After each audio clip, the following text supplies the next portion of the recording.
السلام علیکم ورحمۃ اللہ وبرکاتہ۔ الحمدللہ وحدہ والصلاۃ والسلام علی من لا نبی بعدہ۔ اسلام مکمل ضابطہ حیات ہے۔ زندگی کے سارے پہلوؤں پر اس کے احکام موجود ہیں، اور خدائے عز و جل کا نظام ہے کہ اس نے ہر چیز کو جوڑا جوڑا بنایا ہے، اور اس میں اس جوڑے کی باہمی نسبت کو بند کر کے رکھ دیا ہے۔ اب اگر اس جوڑے کی نسبت کو جو توڑتا ہے یا خراب کرتا ہے، اس کا سارا نظام خراب ہو جاتا ہے۔ اور اس لیے اللہ پاک نے جہاں بھی چیز کا ذکر کیا ہے، دونوں کو بیان کیا ہے۔ انسان کی معاشرت مرد اور عورت سے ہے، اور اس لیے ان کے باہم حقوق و فرائض رکھے ہیں۔ اس کو عائلی زندگی کہتے ہیں، اور اس عائلی زندگی میں باہم مرد اور عورت کے تعلق کو نکاح کے ذریعے سے گویا کہ خدا کی ضمانت کے تعلق سے قائم کیا گیا ہے، اور اس کے لیے کہا گیا ہے کہ یہ جو اس کو قائم کرتا ہے وہ گویا کو خدا کو راضی کرتا ہے، اور اس کے لیے باقاعدہ ہر مذہب میں نکاح کا تصور ہے، اور جو دین سچ ہے اس میں باقاعدہ اس کو خدا کی نعمت کے طور پہ لیا گیا ہے۔ اور قانون خدا کے اس نظام میں عموماً جہان کو چلانے کے لیے یہ ہے کہ الرجال قوامون علی النساء، عورتوں کے مقابلے میں مرد کو منتظم اور نگران بنایا گیا ہے۔ لیکن اب اسی بات کی آڑ میں اگر کوئی شخص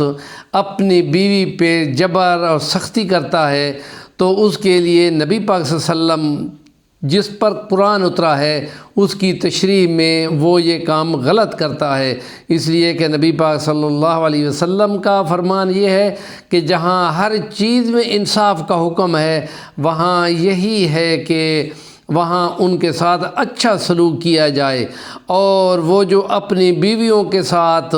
ظلم اور جبر کرتے ہیں اور سختی دکھاتے ہیں، وہ کمینگی کرتے ہیں۔ اس کے لیے الفاظ یہ ہیں کہ میں بہتر ہوں لیکن نرم ہوں ان کے ساتھ، یہ میں زیادہ بہتر ہوں بجائے اس کے کہ میں سخت ہوں اور ان کے ساتھ کمینہ ہوں اور بد اخلاق ہوں۔ اس لیے کہ نبی پاک صلی اللہ علیہ وسلم کی ایک شان قرآن نے بیان کی ہے، انک لعلی خلق عظیم، آپ اخلاق کے کمال پہ ہیں، اور اس کے لیے نبی پاک صلی اللہ علیہ وسلم کی تعلیمات میں یہ ہے کہ خیرکم لأہلہ، تم میں سے اچھا وہ ہے جو اپنے گھر والوں کے ساتھ اچھا ہے، وَأَنَا خَيْرُكُمْ لِأَهْلِي، اور میں اپنے گھر والوں میں ان کے ساتھ زیادہ اچھا ہوں۔ تو گویا معیار زندگی نبی پاک صلی اللہ علیہ وسلم ہے، کیونکہ ان کا اسوہ حسنہ مسلمانوں کے لیے اور طاری انسانیت کے لیے رہنما کے طور پہ ہے۔ تو اس میں آپ نے فرمایا کہ لاڈ اور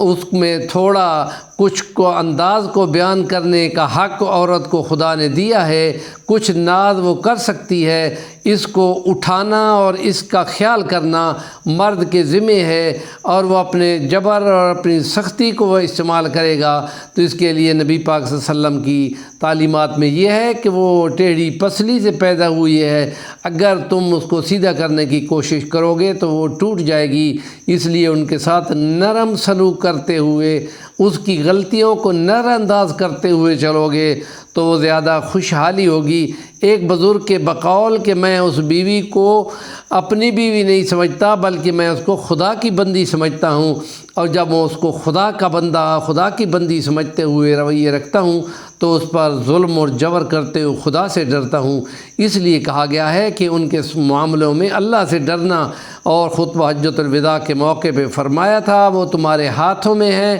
اور بے لوث تمہاری خدمت گار ہیں، ان کا خیال کرنا۔ اسی طرح کے الفاظ غلاموں کے لیے اور ملازموں کے لیے ہیں کہ ان کا بھی خیال کرنا۔ تو یہ اسلام کا نظام معاشرت تمام معاملوں میں انصاف کے تقاضے کا حکم دیتا ہے، اور اس کے لیے نبی پاک صلی اللہ علیہ وسلم کی تعلیمات میں جہاں ان کی 8 سے 9 بیویاں بیک وقت موجود تھیں، خدا کی مصلحت کے حساب سے نبی پاک صلی اللہ علیہ وسلم ان کے لیے پورا انصاف فرمایا کرتے تھے، اور انصاف کا ہی حکم ہے۔ عام مسلمان کو 4 تک بیویوں کی اجازت ہے، لیکن اس کی شرط یہ ہے کہ ان میں چاروں میں انصاف کرنا ہوگا، اور اگر انصاف نہیں کر سکتا تو پھر یہ کہا گیا ہے کہ تو پھر ایک سے ہی گزارا کرو گے، اور اسی لیے نمونہ ہے وہ انسانوں کی رہنمائی کے لیے بہت کارآمد اور کامیاب ہے۔ اس سے دنیا کی زندگی بھی بہتر ہو جائے گی اور محشر کا حساب بھی